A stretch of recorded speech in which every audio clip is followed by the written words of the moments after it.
So today I'm going to be showing you how to make sourdough bread, and I actually just fed my starter, and here is a half cup measure, and this is the flour portion, and then a quarter cup of water, so half the amount of water to your flour, and you can double it according to the amount that you're working with, but it's the 2-to-1 ratio that I've been going by, and I just have it in a 1-quart jar, as you can see. And this is just a coffee filter over the top. You can do cheesecloth and other sort of like breathable options. And then there it is in there. I just mixed it in lightly with the fork.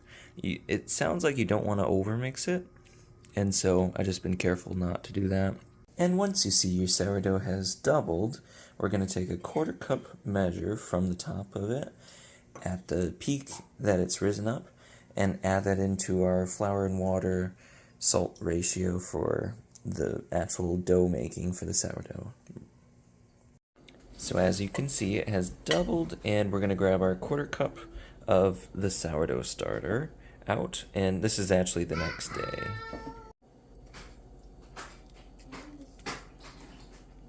And now you either feed your sourdough starter or stick it back in your fridge. Now we're going to add to our quarter cup of starter 1.5 cups of water plus 2 tablespoons. It's important to do this specific amount. We're going to mix this together a little bit to kind of like dissolve in the water, and then we're going to add our 4 cups of flour. Any all-purpose unbleached flour is fine. You can even do organic if you want. 4 cups of flour. Just start kneading your dough and folding it over. And if it's staying fairly dry, just get your hands wet and then start working it in a little bit more. And it should come out looking something like this. And remember to do your tuck and folds. And this should be about what it will look like. Don't worry about it being a little bit more like a shaggy dough, and that's just fine. We're going to now cover it with a towel and let it sit for an hour. And here's what it looks like after 1 hour. And we're going to kind of loosen it from the edge and then stretch and fold it 4 times.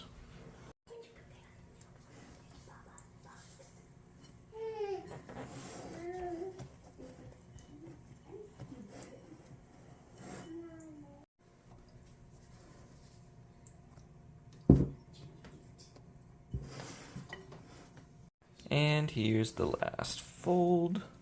So we did 4. And now we're going to cover it up and let it sit for another half an hour. And here's what it looks like after the second time of sitting. And so here we're doing the second set of folds. And after this time, we're going to do 1 more half an hour stint and then folding, and then another half an hour stint and then folding, and then it will sit overnight. And here's what it looks like after the third time. And at this point, it can be nice to have damp fingers so it doesn't stick to your hands as much or the bowl as much. And we're going to just tuck and fold again 4 more times. And now we just have one last time of tucking and folding before it sits overnight. And here is the last time.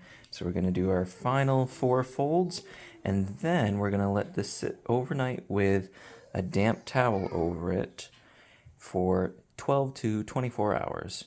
It's not a big deal, but you can round it up so that all the folds are on the underside, and then lay it squarely in the center of your bowl. And then we will just cover it to let it sit overnight. And here's what it looks like after 18 hours. So as you can see, it has risen a ton. Now we're going to take this out and split it in 2, because I'm going to put it into 2 loaf pans. If you want, you can also put it in just 1. I'm going to do it in loaf pans, but I've seen people do them in Dutch ovens if you have one, but it doesn't have to be fancy.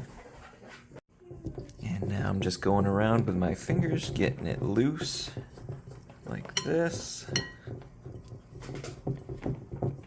And now I'm going to take it and separate it into two because I'm going to put it in these two loaf pans that I've pre-buttered. Now that we've gotten the sourdough into the two loaf pans, we're going to cover them back up with a towel and let them rise till they fill the top of the loaf pan, and then we'll stick them in the oven. If it ends up taking too long, I might stick it in the oven ahead of time on like the lowest setting, like 100 degrees or less, to just kind of speed up the process. And here's what they look like after sitting out for 4 hours, and I'm gonna pop them in the oven at 400 degrees for 40 minutes. And I think they're done. It actually has 2 minutes to spare on the timer, but it looks pretty good. So I buttered the tops a little bit, and there they are. As it sits and cools down, the outside will start to soften and the inside will get a little bit firmer. Initially it's very soft. And because we buttered it, it will actually come right out.